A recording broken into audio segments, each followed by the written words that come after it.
Thanks, Natasha. Hi, everyone. Thank you all for inviting me to speak here at this wonderful event. I'm really honored to get to address this audience and looking forward to spending the day connecting with many of you, hearing about your industry here. I grew up just about 3 hours from here on the other side of the Ontario Peninsula, just outside Detroit, so it feels like kind of like home here. When it comes to public speaking around beer, I'm much more used to delivering technical talks or talking about issues related to competition and judging or government affairs. Having a much more open-ended topic is a little bit of a challenge for me. So when I started to kind of refine my thoughts for today, I really wrestled with figuring out how to try and take my story and Breakside's story and make it transferable for folks in this room. One of my professional mentors said to me, that when the people love the romance of the unattainable, but when you're actually trying to motivate and inspire people, you want to, in an actionable way, you want to give them something that's attainable. So I do hope that some of the lessons that I've learned and that Breakside as a brewery has learned can offer some attainable inspiration today. What advice might an American brewer from Oregon have to offer you all? Clearly, Americans are not the smartest bunch. But for the past 15 years, I've had the privilege of working for a single company while watching the global craft beer industry grow and evolve around me. I believe our beers have both helped engender and been representative of those changes. We've had our fair share of successes and good luck, breakneck growth, plenty of medals at national and international competitions, a smooth transition to an employee ownership structure for a long-term succession plan, a strong rebound from COVID, and warm relationships with our wholesale partners.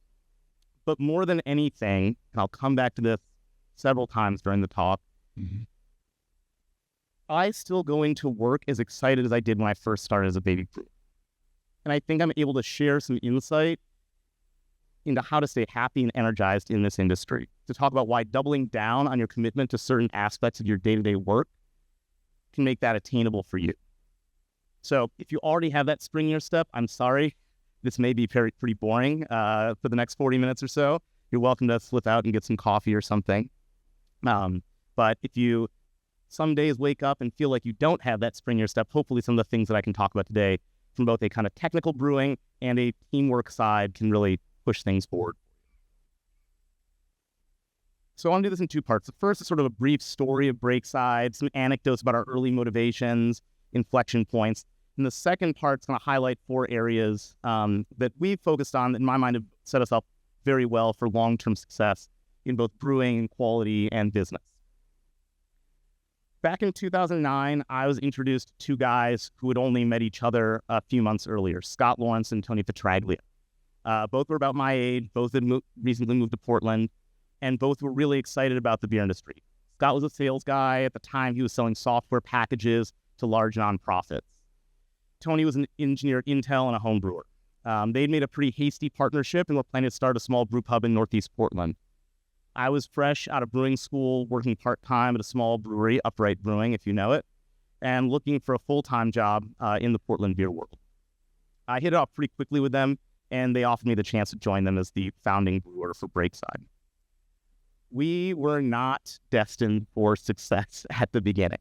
I can't tell you how incredibly lucky we were to open when we did, because I don't think we would have been able to make some of the same boneheaded mistakes that we did if we had opened at a different moment in craft beer history in the U.S.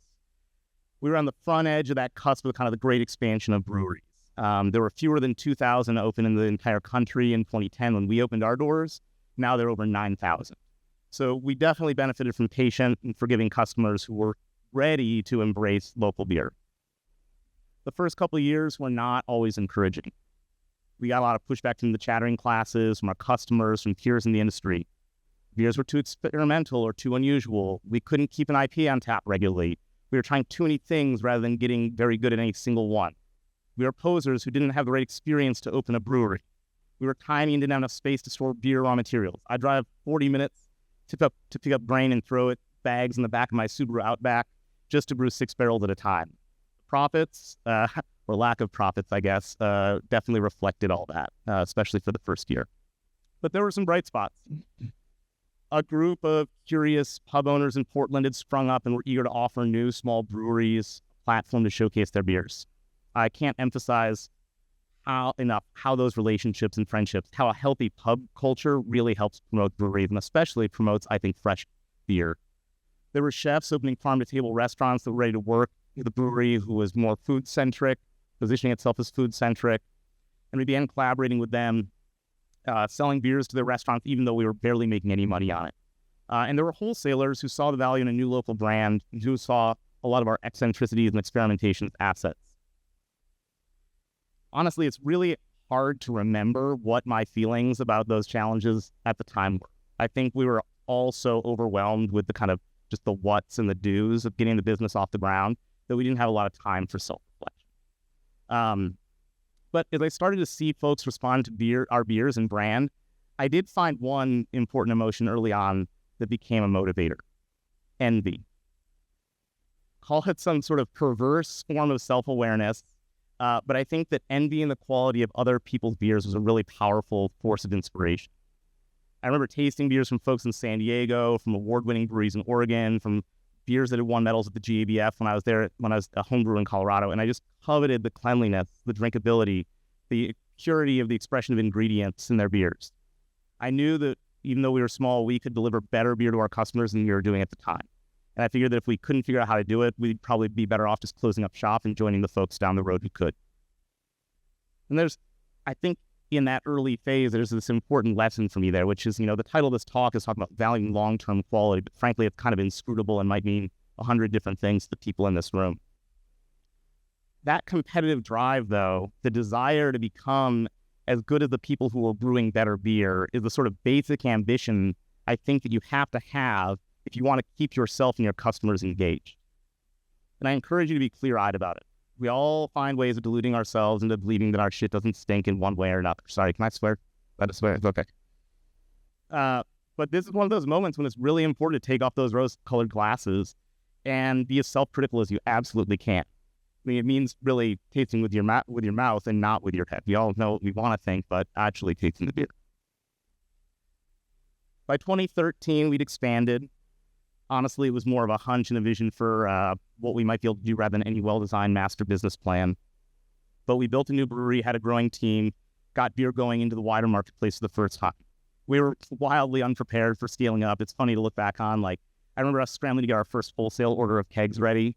We didn't have pallets. We didn't have stretch wrap. We didn't actually, have anything to prepare the kegs for a shipment in a professional way.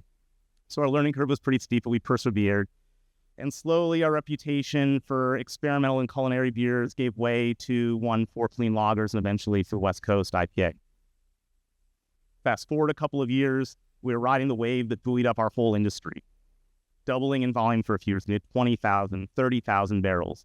And with that, I found my own role changing course.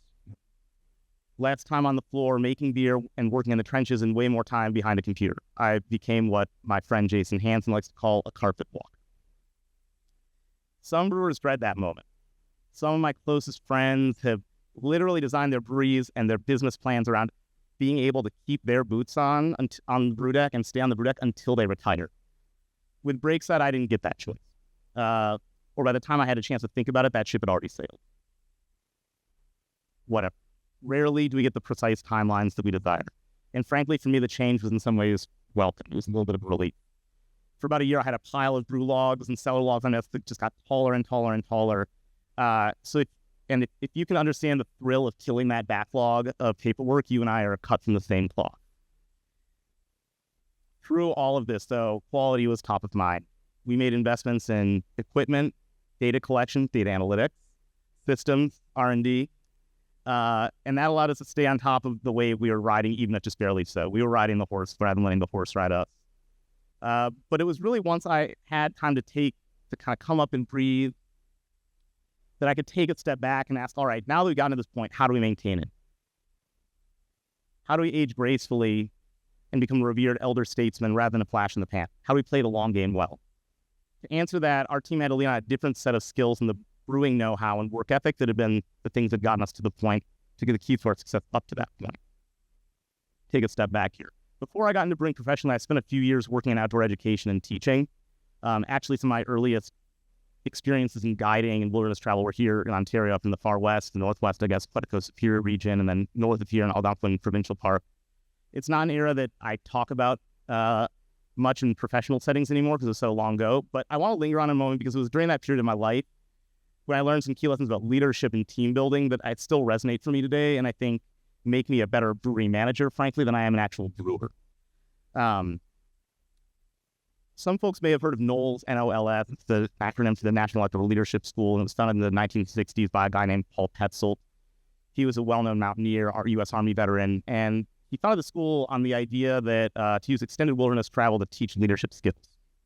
I joined the faculty there in the early 2000s. And by that time, they had refined this kind of leadership curriculum down to, it was focused on teaching and developing 7 core skills: competence, vision and action, expedition behavior, which is a funny way of saying teamwork, judgment and decision-making, self-awareness, communication, and the one that's proven the most useful in the beer industry to me, tolerance for adversity and uncertainty.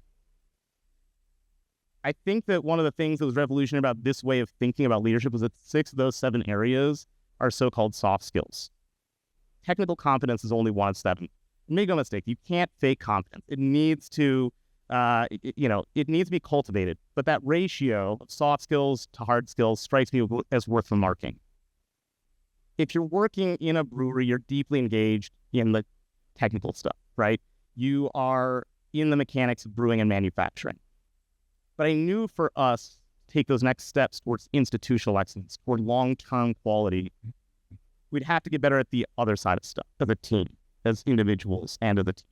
That meant getting better at articulating and pursuing goals, getting better at internal communications on a team that was larger and less tight-knit than in the early startup days. We need to get better at knowing and respecting the limits of our equipment and each other, and better at systemizing how and by whom all sorts of decisions were being made. Let me phrase that another way. At some point, the honeymoon phase is over, right? Tasks and events that once seemed shiny and new become routine. Your adolescence is over, and you face the task of being an adult brewery. For some, that leads to burnout and apathy. But I'd argue that it's that moment that you should ask and embrace the questions that are the heart of the long game approach. Maybe you figured out how to be a great brewery, but what steps can you do to be a great company? What do you want to invest in over time?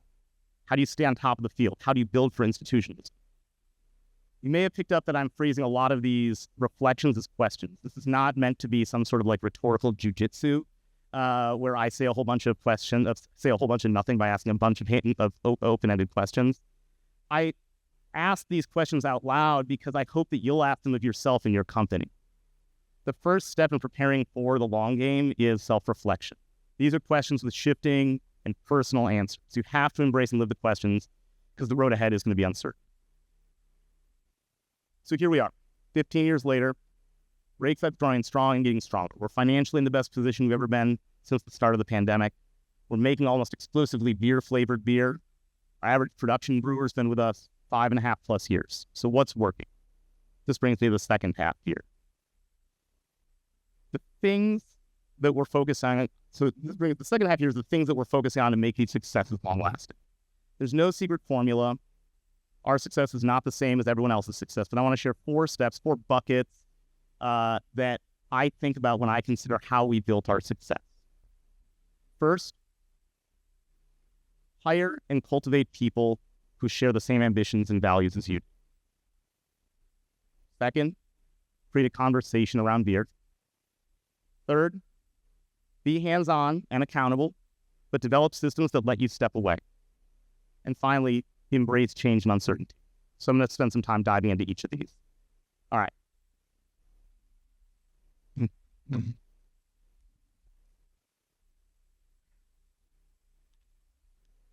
Hiring and cultivating people who share the same ambitions and values as you do for your company. There's so much in the literature about kind of corporate management focused on getting the right people on the bus. How you go from good to great, but how do you actually build and maintain that team? How do you start to do it when you're small? How do you bring on new people to a tight team and allow them to influence the brewery's culture? How do you respond and react when you realize that someone you've got on that bus is not a good fit? Tone setting is so critical and such an overlooked part of managing your brewery team.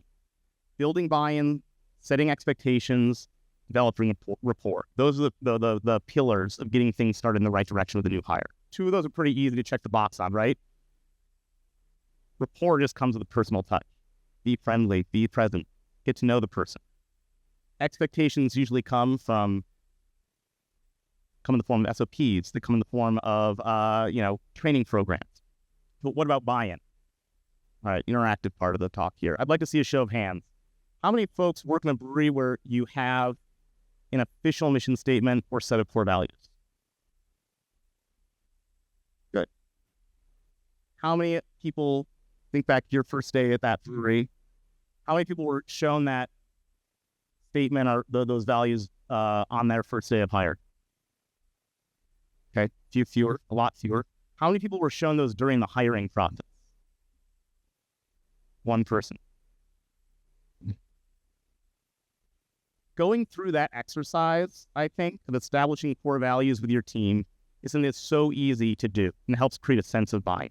So even if you don't have this in your brewery already, ask your team. You can get people together and say, I think you do, regardless of where you fall in the company's organizational hierarchy. If you're the brewmaster, if you're the CEO, you can do it at the top level. If you are the cellar manager, if you're the lab manager, you can do it at a smaller team. What are you about? Go through that, generate and refine a list of group of common ideas. Generate the list, group the common ideas, and distill it down to 4 or 5 key. What are we about? Who are we? What do we value? And all of your decisions can flow through that. If it's generated by the team, the buy-in is already there, right? Once you have those tools, I think actually working them back, like I was saying before, toward the hiring process is really important. So that's going to provide kind of a natural filter, making sure that you're engaging people who already share some level of the same kind of ethos that are attracted to your brewery into that role for the right reasons. If tone setting is what kind of sets a person or a team up for success at the start of the work, attending to people's career trajectories and development is the much longer next chapter after that. I'm going to tell you guys a story of failure. About 8 years ago, we ran into a tough situation in this vein. So it's one of probably the biggest missteps I think I made in terms of personnel management in 15 years. We added a bottling line in 2015 when we were about 14,000 barrels. At the time, I entrusted the kind of commissioning and operations of the new line to our director of brewing ops, and he did a great job getting it up and running. And he then trained in a relatively young cellarman on the operations and basic maintenance on the line. And over the next couple of years, as we grew, the day-to-day management of that machine defaulted from that into that cellarman kind of portfolio. He sort of backed into a head of packaging role. The problem was he didn't really have any area expertise. He had never worked in packaging before. He was trained on this machine. He'd never been trained on any advanced maintenance or PM. But we were asking him to handle an operating machine that was seeing more and more use. By 2017, we were doing closer to 25,000 barrels. The guy crashed and burned. It got really toxic. He poisoned the well. Morale went downhill. Packaging line needed a ton of TLC. It actually had a catastrophic failure the week after he finally quit. And it was kind of I felt like that was karma. It was God telling me something. Because it was just not, things just kept getting worse. Anyways. If at any point this guy had come and said to me, or to our director of brewing for that matter, hey, I'm in over my head here. I could run this when we were smaller, but this is moving at too big a speed. This needs more attention than I know how to give it. We should hire someone who really knows. If he'd come and said that, I think our response would have been, you're absolutely right. The thing is, that's a supremely unfair thing to expect of an employee of yours to come and do, right? It's a pretty big task to ask your staff to say, can you imagine any of you going in or any of us going in and how nerve-wracking it would be to go into your boss and say, hey, I can't do this and you should hire someone else to do the job that I'm doing. In fact, I think it's pretty much impossible, if not just unfair, to expect that of an employee. So I don't know if it was, hindsight's 2020. I don't know if it was complacency, the guy was doing the job, obliviousness, something else, but we pretty well failed that element. So, okay, not a success story, right? What's the point?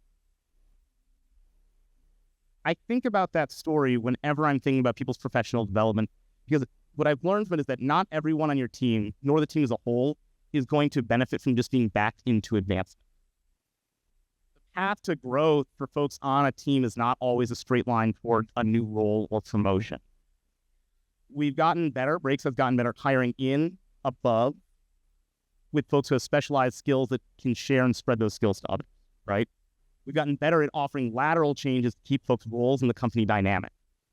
Cross-training, side projects, intentional, not accidental professional development that enhances buy-in, reduces burnout, and prevents situations like that. Number 2, developing systems that let you step away. I did a talk for Craft Beer and Brewing, a video series from them last year, and this was the thing that I focused on. I could talk about this piece of this just for an hour, which is this idea of, I really think, institutional quality. It's almost inertia, but positive inertia. It just keeps going. So we'll call it institutional momentum here. I think the idea of institutional momentum has been the ways that we've been the most successful in weathering changes in the market and people. And what do I mean by that exactly is that the operational systems and quality standards within the brewery are so deeply rooted and well-defined that any individual could leave and nothing should change. I seriously believe that I could get hit by a bus tomorrow and the Breakside wouldn't miss a beat. Getting that type of institutional decision-making requires a certain willingness to kind of unroot ourselves from the idea that the person in charge needs to be making the calls about things that could otherwise be systematized. When too many day-to-day calls pumped up to the decision-making chain, to the brewmaster or the director of quality or whomever, we prevent ourselves from getting to that goal of deeper rooted systems of quality. To be clear, this is not something that requires sophisticated automation. Our brewery is quite manual, especially for our size.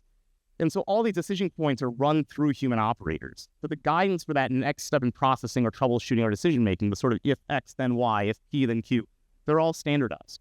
They're all codified ahead of time. There's a number of benefits to this, right? It functions as a form of risk mitigation. Along with your SOPs and technical specs, these sorts of plans provide a clear set of expectations and standards for what staff should and shouldn't be doing. It decentralized decision-making, if done correctly, empowers other people in the organization to appropriately decide something when it's within their purview. Ideally, it also gives people in leadership roles the chance to have a break and step away and focus on other things that you wouldn't have to otherwise, because you don't have to be mired in the details of the day-to-day. Couple of caveats. Shifting to this type of model does not mean that anyone's expertise is being supplanted or ignored in the decision-making process. The expertise is just being channeled toward setting standards rather than making calls. I don't make the call for when a beer crashes or when it's ready to transfer or when it's approved to package. I don't weigh in on what yeast source we should or should not harvest from or reuse. I don't make those calls on a daily basis, nor does our director of quality, nor does our director of brewing ops. The trigger points, the control limits, the parameters for each brand and process are so well established, documented, and trained on and shared that none of us have to do that. But if and when I or one of those other folks thinks we should review or change the control limits and standards, that's when we weigh in. The flip side is, and I think there's less of a risk for people in the beer industry. I think people like to make calls more often than not. But, there's the risk that you could potentially become a little bit distant and disconnected too if you embrace this a little bit in the wrong way, the other direction. So this should not be used as a way to shirk accountability or be disconnected from day-to-day decisions. I'm an advocate for hands-on management, 100%. It's good for efficiency, it's good for communication, it's good for morale. But there is definitely some massaging you need to do as a manager to explain that because you're making fewer decisions and delegating and systematizing, that's not the same as passing the buck, right? Or being just kind of aloof. No one wants to be seen as disconnected. So be sure that if you go this route, and I'm happy to answer more specific questions about it in the Q&A, because I really do think this is kind of the meat and potatoes of long-term quality, is that you're communicating and over-communicating even, articulating and getting people on board with this kind of alternative approach to decision-making. Number 3, creating a conversation around beer. So during an exit interview, a brewer who'd been with us for about 5 years and been with us during the bulk of our growth from like 1,000 barrels to just over 20,000, he said he thought the most singular thing that our company did, the thing that was made Breakside and kind of distinguished us, was the conversation we created around beer. It's a nice metaphor, but I actually don't think he was using it as a metaphor. He was talking about actual conversations, arguments, unending discussions about beer. I have a hard time believing that anyone can win the long game of quality and excellence in brewing without creating time and space, more time and space than you think, more than might make sense financially to taste and talk about beer. There are lots of ways to accomplish that. From early on at Breakside, we committed a weekly panel where our senior brewing team tastes every batch as it hits 15, 30, and 45 days in the market. We're not doing traditional sensory lab work in this panel, though we do that separately. We're not focusing on true brand metrics or on working on attribute or threshold training. For 2 hours, sometimes 2.5, if we really get into it, we just taste and talk about the beers we're making. When you do that week after week, you create this entire internal discourse around beers. I think the kind of general idea is that as you get bigger as a brewery, you have a sensory program, and that sensory program is oriented more toward kind of brand standardization. Does the stout taste roasty? Do I smell some chocolate in it? But that's only going to get you so far in this kind of longer term, like kind of steering the ship the right direction. The traditional sensory model in breweries is really important if you're trying to just sort of maintain. But if you're trying to elevate, I think you have to create a separate space that's a more kind of conversational space. When you do it week after week, you create this entire internal discourse on beers. You unearth and create a shared understanding that the sort of trend lines for each brand. You're developing a stronger understanding of your raw materials and process. You're able to engage people who may not be, our director of quality is not really engaged in raw material selection, but as he sits there week after week, month after month, year after year in that panel, he has a better understanding of our hop lots and our raw materials than if he were just doing traditional sensory. He's able to kind of weigh in ways that I think would not normally be typical for that role. You start to understand how your palate differs from other very engaged and passionate folks. So it's sort of like developing fluency in a new language. If you are on our team, you learn to speak Breakside, and it gives you your voice and gives you agency in our creative and technical workflow. I'd also argue that in the best case scenario, you can take this conversation outside your brewery too. For years, probably 5 years, we had a monthly meetup of Portland brewers. Folks from 8 or 12 breweries came every month. And there were only 2 rules. Every brewery brought one beer theirs. And you had to bring a beer that you knew needed work, so you came in expecting critical feedback. What a way to break out of your own groupthink, right? Or you're getting outside of what your own team thinks. And for smaller breweries, what a resource to get feedback from 8 other breweries, kind of angles on something. It was an incredible way. And frankly, I think it improved the quality of beer in the entire city. I think it lifted everyone up. The conversation around beer trickles outward to hospitality and marketing too. Our front of house staff knows full well that not every customer comes in wanting an education in beer. But they also know that excitement for sharing information about beer can be contagious. Just sharing beer can be contagious.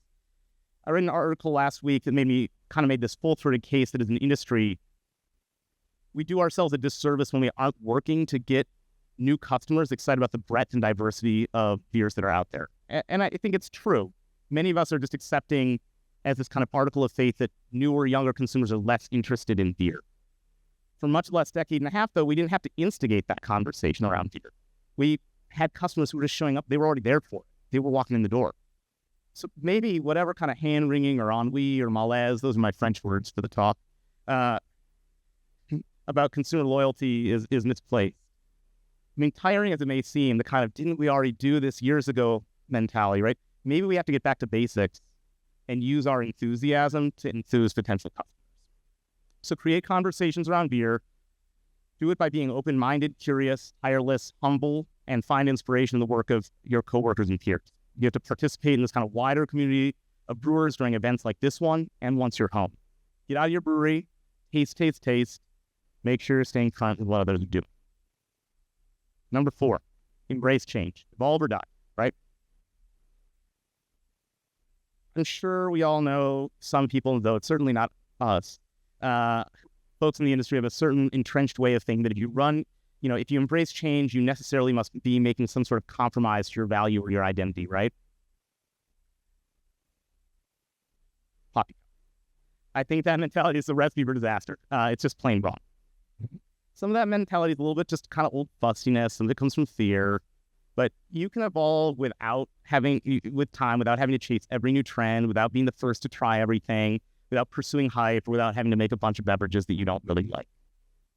Here's the tip, though. it looks way better to lean in ahead of time than to be late to the party. When I originally developed the recipe for Breakside IPA in 2010, crystal malt was still pretty prevalent in West Coast IPAs, very prevalent. If you're at Munich, 2 types of sea malt. I think it was 20 and 40. It might have even started with 1 or 2 batches, might even have some 60 in there. And a pretty hefty hot side hop load, and a dry hop of about 1.2 pounds per barrel, so like a 500 grams per heck, I think that's roughly what that is. It definitely met the times. It won gold at GABF in 2014. And frankly, that's the beer that took Breakside from 3,000 barrels to 30,000 barrels. But even by early 2016, it was pretty apparent to me that we needed to start modernizing it. Otherwise, it was going to become a dime store. It's going to be that kind of beer that people remember fondly, but that no one actually wants to drink anymore. So what did that approach look like? What we did is what I call the Theseus ships approach. Anyone know the Theseus ship paradox, right? The Theseus ship paradox is a thought experiment in metaphysical philosophy that imagines a ship that travels around the world and has some part of that ship replaced, a plank, a mast, a board, a sail, at each port of call, such that by the time it returns to its home port and has circumnavigated the globe, all the parts have been replaced. Question is, after all those changes, is it the same ship? Different philosophers have answered the question differently, but generally the most popular solution is to argue that identity and constitution are separate. The ship is still the ship. I'm no philosopher, but I am the guy that gets to decide what the recipe is for Breakside IPA. And I knew that we needed to replace parts of that ship. So by 2023, fast forward 7 years, no crystal malt, golden color, reduced hot side hops, lower BUs, heavier dry hop, drier in the finish, in winning another medal at GABF. If I had waited to see sales decline before making that move, I feel pretty confident that it would have been too late. The sands would have already shifted too far. There's definitely some risk in that decision, right? There's some chance that the changes would backfire, it alienates some of our most fervent customers. But there was also a methodical way to chart a path forward where the rewards outweigh the risks. So don't let your takeaway from this little bit of the talk be throw caution to the wind, overhaul all of our core brands tomorrow. But do hear me when I say that if you want to hang on to your mind and market share with customers, with media, with colleagues, and your own team for the long haul, if you want to control the narrative about your brand and where it stands in the marketplace, these are the sorts of changes that you do well to anticipate. The other angle to embracing change is owning the space where you innovate. I don't personally get that excited about hard seltzer, but if that's something you want to pursue in an area that you want to dig in terms of innovation and creativity, I think that's awesome.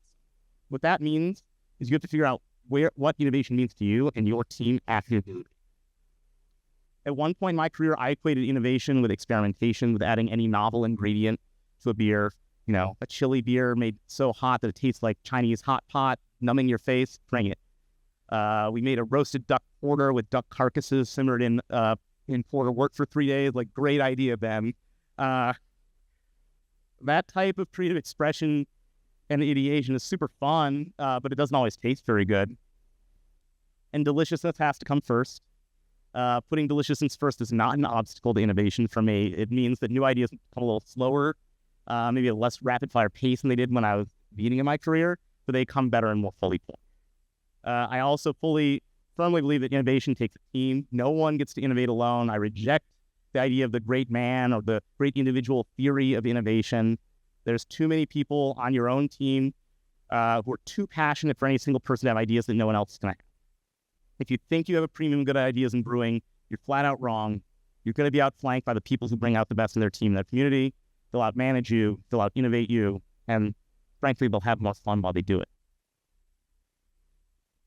I want to conclude briefly by going back to something I started with, which is valuing long-term. The idea that valuing long-term quality isn't just about the beer. It's about helping us as brewers and teams stay energized, passionate, and committed. I spent the last while yammering about what to invest your emotional and intellectual energy into in your breweries. I'd wager that doing some of those things will almost invariably help your business, your beer, your brewery culture. I've certainly seen it work in our place. Our brewery is no different than the other 9,000 in the US and the 1,300 in Canada. But doing those things should also fortify your commitment to this industry and frankly make you enjoy your work here. I've been very fortunate in my career, I know. But that doesn't mean that things have always been easy. For a little while, they were easy. For a handful of years, we all thought that we were brewing business geniuses. Anything you did, threw at the wall would work, right? Things are tougher now. The wins are harder fought. They come further apart.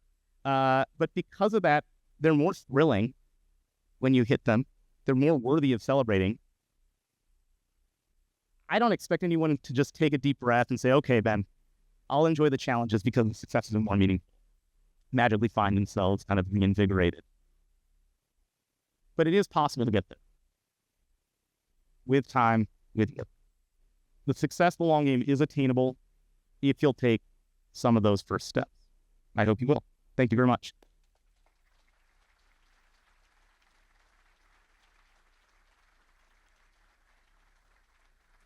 Awesome. Yeah.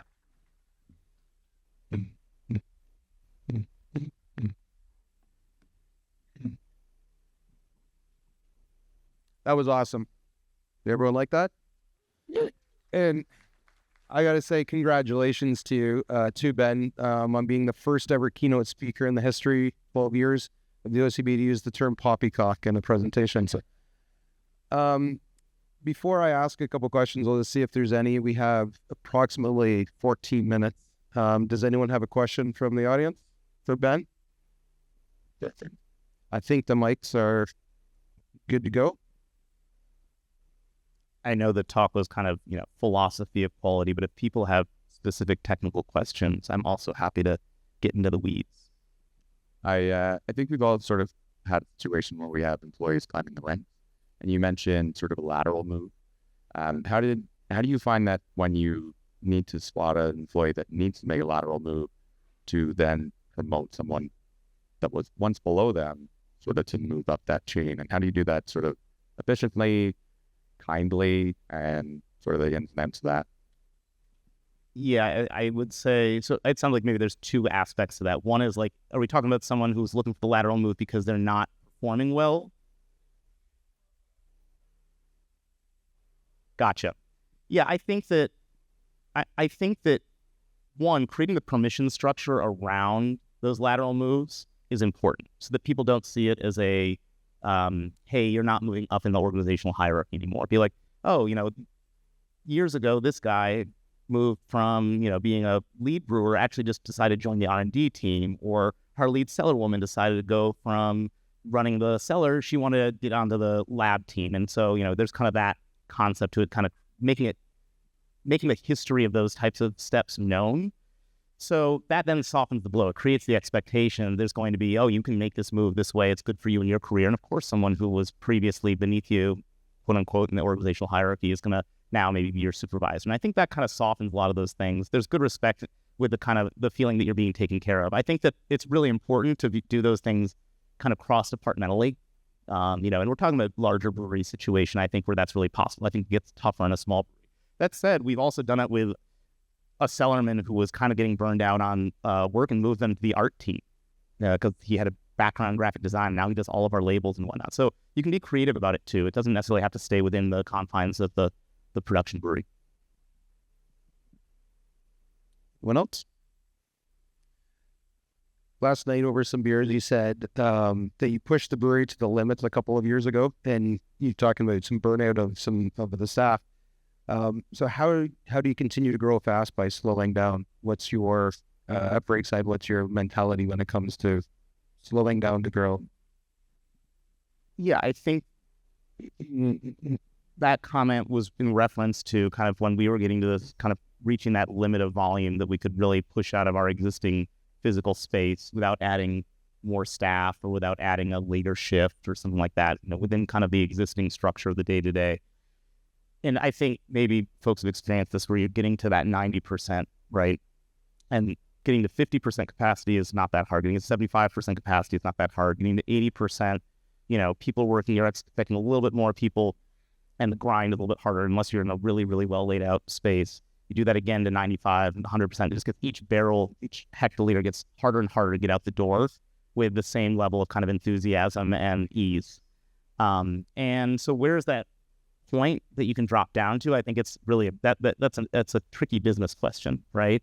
For us, we found that by cutting out some of our lowest profit margin SKUs, some of our, the things that we were working hardest to produce, but that were generating the least amount of profit for us, that we just either had to raise prices on those, which then had a nice impact of lowering demand, but we were making more money, work harder. Don't work harder, work smarter, or just eliminate them altogether. So I think those are some of the things that we looked at, really kind of being clinical about what you can cut. Your points on developing core values, vision, missions. Great Lakes Brewery, sitting in the front row here, a lot of them, bleary-eyed people. We incorporated that a couple of years ago, and we did the same. We worked through it as a team. We incorporated into hiring, onboarding, decision-making, but curious to know what your process looked like for you and Breakside and how to maintain them through the company. Yeah, that's a great question. Yeah, especially if we went through that process initially in 2011 or so, maybe 2012. So, and when do they need an update? When have your values changed? And who gets to weigh in on that at that point? Have you done that?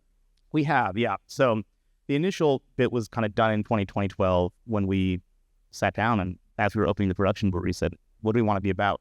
And, went through that exercise of generating a long list of things, grouping them, distilling them down into kind of 5 statements, and kept, printed that, laminated it, published it all over. It hangs all over the brewery. It's in training. But yeah, we occasionally get requests. Hey, can we go through an exercise like that again? Or the first time I've been at the company 10 years now, but I didn't get to, weigh in on that. I'd like to have some insight into that. So that's something we kind of navigate on an annual basis. Like, you don't necessarily want to just turn those things up to a vote every year. Because you do want to stick to some of those values, but I think refining them. So we do it more as do we change a word here? Is this as important to us as it was 5 years ago? Those sorts of things. So, it's kind of an annual conversation, but nothing changes too much. Can you tell us more about learning to speak Breakside? You mentioned that in your talk. What does that mean to you? Yeah, so we've had some really wonderful brewers that we've hired over the years come in with some tremendous experience at other breweries. And frankly, when we've been hiring them, they come in part because I think they want to learn from us, learn at Breakside. I think we're in a brewery that's committed to education and kind of professional development, but also the ship is going the right direction. We're not hiring someone to do kind of an overhaul. So how do you incorporate their expertise and their knowledge and what they're bringing to the table without kind of just suddenly allowing yourself to undercut or change everything that you're already doing? And frankly, for the first 6 months, 8 months, I say on day one with those folks, I'm like, look, I don't expect you to contribute anything. I want you to learn everything. I want you to be a sponge and figure out everything that we do. Once you figure out what we do and why we do it, and you can also not forget what you have already learned elsewhere in that period, because then I want you to come and bring your critical eye at that point.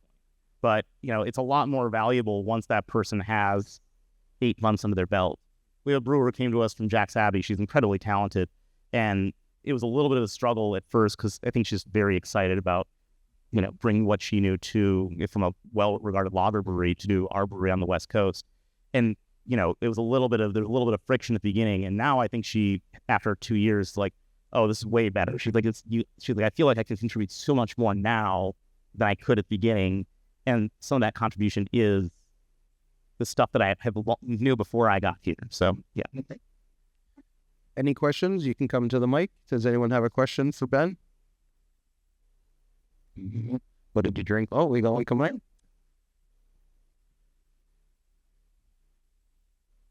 Hi. Could you illustrate a bit more about your hiring process, how you actually go about screening for people? You talked a lot about values and how you kind of screen for who you think will be a good part of Breakside's team. What are you looking for? What are you competency? Kind of, you said is only one of the 5 areas that you're looking for. How do you do that? Yeah. So I tend to not. I think the first thing is by the time we bring people in for a job interview, I'm not concerned at all about whether they have the skills to do the job or not. I think the job interview at that point is really trying to determine whether they're going to be a good fit with our team. And so it's all kind of soft stuff. frankly, I think that having a really robust training program too within your brewery allows for that more. If you are a brewery that doesn't have the ability to dedicate basically 6 or 8 months to training someone who has kind of, 2 to 5 years of experience, getting them fully trained up on SOPs, then I think the competence piece does become more important, more urgent. But we have that kind of ability to be, so we're hiring you to be a brewer, but we actually don't expect you to do a full brew shift solo for 5 months. And that then really allows us just to focus entirely on the personality piece, the culture piece.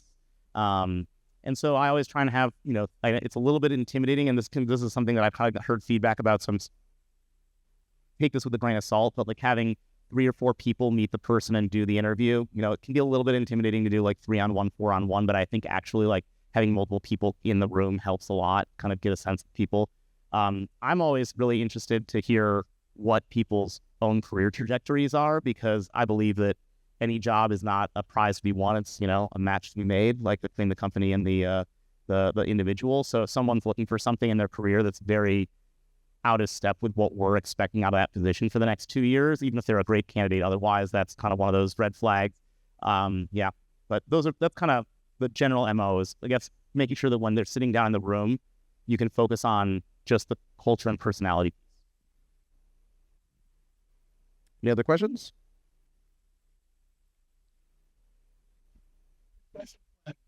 Why?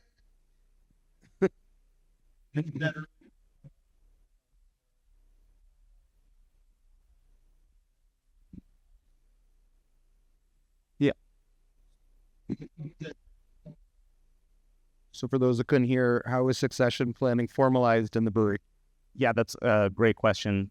So the succession plan, if I get hit by a bus, is not actually formalized. That would be, though I think it's, informalized. There's 3 people who are my direct reports, who are the directors, and they would, they'd figure it out.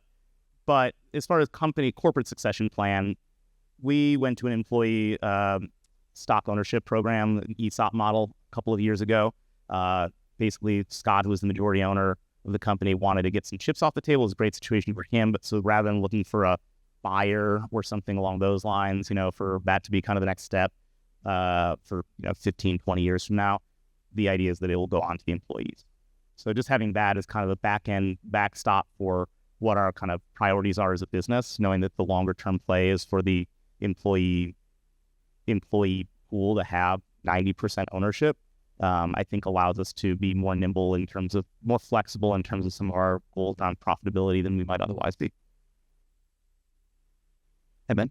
You're a fantastic speaker, by the way. Great storyteller. My question for you is, I can really relate to the transitioning from paper to digital. My question for you is, how did you tackle the transition with the rest of your team to, moving into more digital analytics, especially for those that were maybe not as technically savvy or as willing to really make that jump? Yeah, that's a great question. I mean, the data crunch thing is incredible, because you have all these paper binders of paper that sit there and they're great archival pieces, but they don't actually help you make any decisions or tell you about anything they don't help tell you what to do next, rarely. So let me just start by saying paper versus non-paper for us in the brewery. There are some areas where I feel like paper is not necessarily, it's not great for data tracking, but it's important as a tool, right? Brew logs we still do on paper, because that's actually timing someone's day. It's not just about I'm less concerned about whether my mash temps are 151 to 154, especially with heavily dry hop beers, they end up dry anyways. But I think that's a tool for the person on the brew deck to be using. So we're not trying to systematize the brew deck. We are trying to systematize the brew deck. We're not trying to fully digitize the brew deck in that sense, right? Same thing, we have slick sheets on every single tank. I want someone to be able to walk up to a tank, physically look at it, and hold up a clipboard with a laminated slick sheet that says, where was this tank? Was it dry hopped? Who capped it? When was it CIP'd? Right, without having to go on their phone and look at it in the kind of digital database. So that's pretty much it, though. Everything else goes directly in, and I think the idea is that when you create new systems, you just have to start them digital. And we expect very little digital input from our floor staff. So it's predominantly driven through the lab and through packaging, where most of that comes in.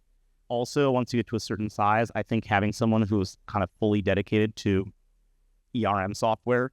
Like for us, we use Eco still. I don't know if that's a popular program up here.